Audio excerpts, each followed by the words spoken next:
भूतिया होटल का कमरा शहर के बीचों बीच स्थित रॉयल ग्रैंड होटल अपनी शान और शौकत के लिए मशहूर था, लेकिन इसके पीछे एक ऐसा राज छिपा था जिसे सुनकर रूह कांप जाए। होटल के कमरा नंबर 3 जो भी ठहरता या तो गायब हो जाता या फिर पागल। इस रहस्यमयी कमरे की कहानियां जब मशहूर जासूस विक्रम मल्होत्रा तक पहुंची तो उसने तय कर लिया वह इस गुत्थी को सुलझा कर रहेगा, लेकिन उसे जरा भी अंदाजा नहीं था कि जो वह देखने वाला है वह उसकी कल्पना से परे होगा। शाम के वक्त विक्रम होटल पहुंचा। जैसे ही उसने रिसेप्शन पर कमरे की चाबी मांगी, होटल मैनेजर मिस्टर मेहरा का चेहरा पीला पड़ गया। सर, क्या आप सच में 3 और 6 में ठहरना चाहते हैं? मेहरा ने घबराई आवाज में कहा। मुझे आपको अपना इरादा बदल लेना चाहिए, यह कमरा शुभ नहीं है।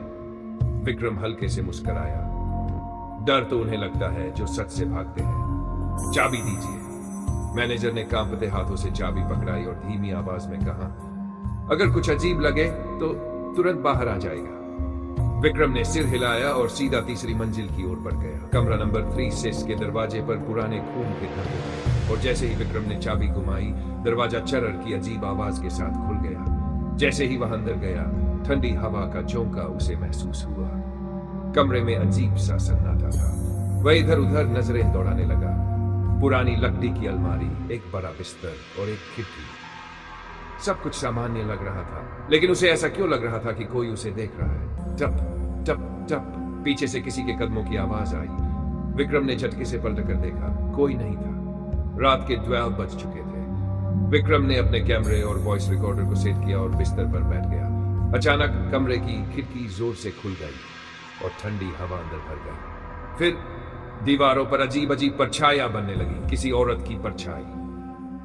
और तभी एक फुसफुसाती हुई आवाज आई, यहां से चले जाओ वरना तुम्हारा भी वही हाल होगा। विक्रम ने टॉर्च ऑन की, पर कोई नहीं था। अध्याय भूतिया 3। कमरे की अलमारी अचानक जोर जोर से हिलने लगी। अंदर से कोई चीख रहा था। विक्रम ने अलमारी खोली।